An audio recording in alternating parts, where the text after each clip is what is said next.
Thank you, Creator, for all that you do, all that you have done, all you continue to do, and all that is to come. I love you. You know I love you. As y'all can see, it still looks to be what we would consider clear. But as we all know, as you can see, back there, see has a white haze, and then it looks as though it fades into a sky blue, but this is not the original color, the true color of what the sky is supposed to be. They continuously spray, and this has been an ongoing thing since ever they have always had planes and smokestack machines on the ground. But check this out. Let me take a seat. I want to explain to y'all a little bit of how they do they little witchcraft and stuff, and how you can see through some of this nonsense that they be playing on their entertainment of the vision of the TV, on the television, because it's telling the vision and it is also telling a lie. Tell lie vision. It's telling a lie through the vision, but through the witchcraft, it is also giving you information if you can get the information out. And like I said, once you call out on the Creator and you under the Creator and you are getting yourself clean, we done went through that with the vegetables and the fruits and the, boiling of the water to get it as clean as possible. You can't really get fruits and vegetables from the store because they done made that to where it's mixed up. So the best way to get that is to grow it, and grow it yourself. They cannot tell you that you cannot grow. They can't tell you nothing. And when y'all wake up and y'all realize this, they can't tell you nothing. This is a system that they have set up that they have made us believe that we have to participate in order for things to continue to go the way that this system is working. And in order for this system to continue to work, we would have to continue to participate in it. But if we fall away from this demonic system, start growing our own foods, the system will collapse and crumble. Everybody will be growing their own foods. There will be no need for this fictitious, false, demonic system to be set up.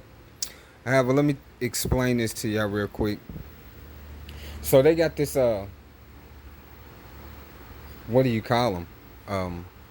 A preview of, I guess it's a show, or it could be a movie, but I think it's a preview of a show series. And the thing comes on, and it's saying, it's the interview with the vampire, right? So in this little skit, it sets up here and it says the guy that's interviewing the vampire guy, he's sitting up here and he's saying, "How long have you been dead?" And then when the vampire guy turns around, it cuts off. And then a song comes on and it says, or it's a lady's voice, and it comes on and it says, "Dear God," if you notice how they did this, they are telling you who you are serving. You are serving the dead. Because the guy's asking them, "How long have you been dead?" They don't give the vampire guy a chance to answer. It cuts out, and the lady's voice comes in and says, "Dear God." So really what they telling you is, how long has the gods been dead? The Walking Dead. Which is what they trying to make y'all, turn y'all into dark spirits, and they didn't promise y'all resurrection. That's what the Walking Dead is, the resurrection. Because the spirit without the body is dead without the spirit, and it's vice versa, unless you go back to the Creator. Because if you're not under the dark presence, then you don't have an opportunity to be conjured up out of the darkness, and you not gonna get conjured up out of the darkness. That's just something that they tell you, so you will continue on the path of what they have showed you, to be willing to go into the darkness. Okay, now I did a little. I did like what they call it, the truth in the movies. So I was dissecting this movie, and I did it, and I didn't speak through it. I just let it play. You know what I'm saying? I didn't speak through it. I just let it play. They blocked it. You know what I'm saying? They blocked it because they saying it's a copyright strike. You know what I'm saying? They blocked it and all of that. And the movie that I was doing this with was called 310. Now, if you haven't seen this movie called 310 to Yuma, you know, I suggest you see that movie because it's telling you who you serving, and it's also telling you through the movie of 310 that the one that you serving, no matter what it comes down to, nobody is getting out alive. Now, in this movie 310, like towards the ending of the movie, the star that is played, I don't remember this guy's name, but the star that is playing the head role, he's the villain. He's the bank robber, stagecoach robber, whatever. It's like an old western type of thing, but he in the ending of the movie, he tells this guy that is trying to escort him to a train to get him to go to the jail. But in that little scene, he tells the guy, you know, I read the Bible once. And he was like, it was when my father had just got himself killed over a glass of whiskey. And he said, my mother said to me, you know, we just gonna leave this place and we gonna start all over anew. And he said that they went to the train station, and his mother told him to have a seat, and she gave him the Bible. And she said, read that Bible. I'll be right back. I'm going to get our tickets. So he explains to the guy that is escorting him to this train to take him to prison what happened. He said, my mother went to go get the tickets. She told me to read the Bible. And he said, now I read that Bible from cover to cover, and it took me 3 days. He said, and my mother never came back. Okay? So this is a message. Because they confused the languages in the texts, so we never been able to get the truth out of the Bible anyway. So anytime that you are reading it, you are basically on your own trying to figure this out, because we've never been able to get the real original translations of the Bible, you know. So being as that he was left at a very young age to try to figure this out for himself, he took on this path up under the one that they say is the truth, the way, and the life. Now, in the beginning of the movie, when it comes on, they rob a stagecoach, and then they go to this little town. After they rob it, they go to this little town, and then it's an altercation because of something that happened while he was robbing the stagecoach. Okay, now the guy who's involved in that was mad, so he went to go get paid for something that was messed up while they was doing this robbery. And the guy who was supposed to be the villain, he didn't mind. He just robbed a stagecoach. So he pays him for everything that he lost and gave him extra. You know what I'm saying? While he's doing this, the sheriffs and stuff sneak up on this guy, that's the bank robber, and they getting ready to arrest him and stuff. So while he's getting arrested and stuff, they tell one of the other sheriffs to get the guy's gun. So when he gets this gun from this bank robber, the bank robber tells him, be careful with that gun. It's got a curse on it, right? Okay. Now you'll see this in the movie. He tells him, be careful with that gun. It's got a curse on it. Okay. Before this happened, they go and tell the sheriffs. He sent one of his guys, the bank robber sent one of his guys to go tell the sheriffs about the bank robbery so that the sheriffs would leave to go to the scene of the crime. Now, when they doing that in the beginning, before he tells them that the gun has a curse on it, The sheriff and them was like, well, who did it? And the guy tells him who did it, which is the one that is the bank robber. And he was like, well, did you see the hand of God?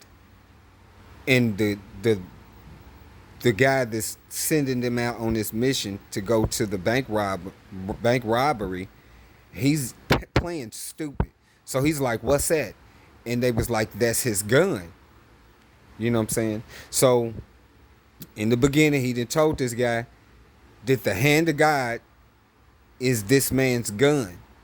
And then after this, the guy whose gun it is telling him to be careful with that gun because it has a curse on it, right? And then you see the gun. And on the handle of this gun is Jesus Christ and the cross, right? Now, everybody in the movie is under religion. Everybody is. Everybody in the movie is praying to Jesus Christ and to God. You know what I'm saying? Everybody in the movie. You'll be able to tell that if you watch it. It's called 310 to Yuma. Now, through this movie, almost everybody dies. Right? Almost everybody dies. Except for the guy who has the gun with the curse on it. You know what I'm saying? So, as long as the guy who has the gun with the curse on it is willing to continue to kill up under this covenant of Jesus Christ and the gods, he will continue to be able to do that for as long as he can until he gets killed. You know.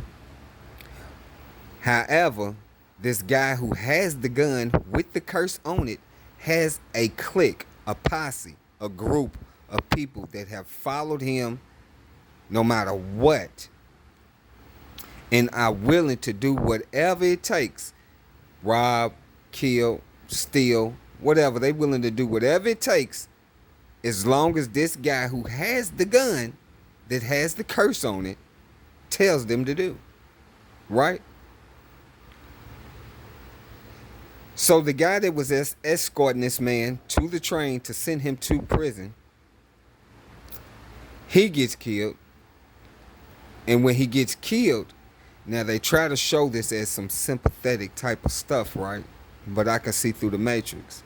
So when the guy that was escorting this man who has the gun with the curse on it gets killed, and the man with the gun that has the curse on it is like, no. But it was too late. They had already, his little posse, you know, the man with the gun with the curse on it, his group of people that is riding for him to protect him and have been through the whole movie, shot the man that was escorting him to put him on the train to go to prison. They shot him, so he died. Right? So the guy with the gun with the curse on it is sitting there looking at this man that escorted him to the train as he's laying there dying. So they had recovered the man's gun from the sheriff and them. So now the man whose gun it is now is back in possession of the gun that has the curse on it. And the gun has this crucifix with Jesus Christ on it, and they call that the hand of God. So when he gets this gun back, he shoots all of his followers. Everybody that was now fighting to try to stop him from going to jail, he takes the gun that has the curse on it and kills all of his followers. Now, also in this movie, you will see that it is telling you in the movie that if you are doing killing, then you will be cursed. This is the what they call it, the covenant of the blood. You know, you will be cursed. Because you can't be forgiven for that, because you can't ask them people that you have now killed for forgiveness. You know. But see, the little boy had been the guy that was escorting the man with the gun on with the curse on it to the train that has just now been killed. His son had followed him and wasn't supposed to be there, but he had followed him and he was there and all of that. And the little boy takes and picks up his father's gun and points it at the man that has the gun with the curse on it. He cocks the gun and he decides not to shoot the man. Because if he shoots the man, he knows that it would be wrong. He can't ask that person for forgiveness. That's the message that I seen in the movie of 310 to Yuma.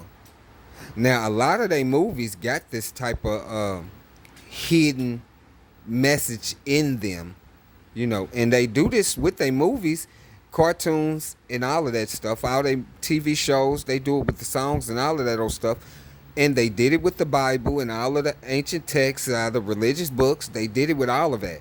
And they doing it with all of that stuff because they want to make sure that everybody knows that you was given the information that you needed to know that you are serving demons.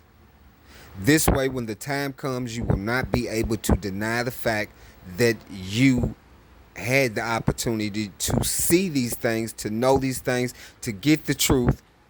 No matter how they gave it to you, you had the opportunity to get the truth, but you never took time because you didn't have the love in your heart for the truth to even try to see the truth or get the truth. So, once you didn't call that on the Creator, you're going to be able to see this stuff in their movies and all their entertainment, because that's what they even tell you in the Bible, that surely some of these have entertained you, and that's what they telling you, because that's where all of the information comes from. A lot of these movies and all of this music and stuff that y'all listen to, a lot of them situations and stuff come from you because you are up under the covenant of the curse, and them stupid demons that you have agreed to allow to come to you under that curse of the covenant of religions and all of that stuff, under the gods and all of that. They settle on you, and they are draining you of eternal energy, and they are taking and manipulating you to put you in different type of situations, and them to different type of situations be sins. And then they take and they feed all of that information to the ones that truly serve the demons. You know what I'm saying? And that's the reason why you be feeling like you can relate to some movies, or that song right there was for me, it was talking about me, and this and the other, because them be some of y'all situations. Because the demons that you have accepted in your life are feeding this information to the higher ups. Because they are in direct contact with the demons, and you running around with a demon on you because you have accepted it, but you don't know exactly what it is. Well, now you know what it is. The gods are demons, so is the Holy Ghost, and anything else out here that they trying to promote. There is no such thing as race. There's only the DNA, and it does not matter if the DNA is mixed. It does not matter that the DNA was mixed or anything like that. The only thing that the demons care about is that people continuously keep calling on their names so that they'll be able to come out of the darkness, attach to people, and continue to get this energy, this life, this eternal energy that belongs to you, that they are no longer supposed to have because they are cut off. And like I said, once you call out to the Creator, you're going to start to be able to see a whole lot of stuff that has always been covered up from the ancient of days, because the God of this world has blinded the minds and hardened the hearts so that you will not receive the truth. And most don't have the love in their heart to want the truth. So I just wanted to put y'all up on game about a little bit of some of this entertainment that they put out here that you listen to and that you watch and you raise yours up on, because it's a continual cycle of the system that has been set up by these demons that was never supposed to be conjured up out of the darkness. Thank you, Creator, for all that you do, all that you have done, all you continue to do, and all that is to come. I love you. I love y'all. Call out to the Creator. Creator of all of existence is the truth. You will know the truth when you call out to the Creator, because the Creator will give you the truth all of the truth, and only the truth.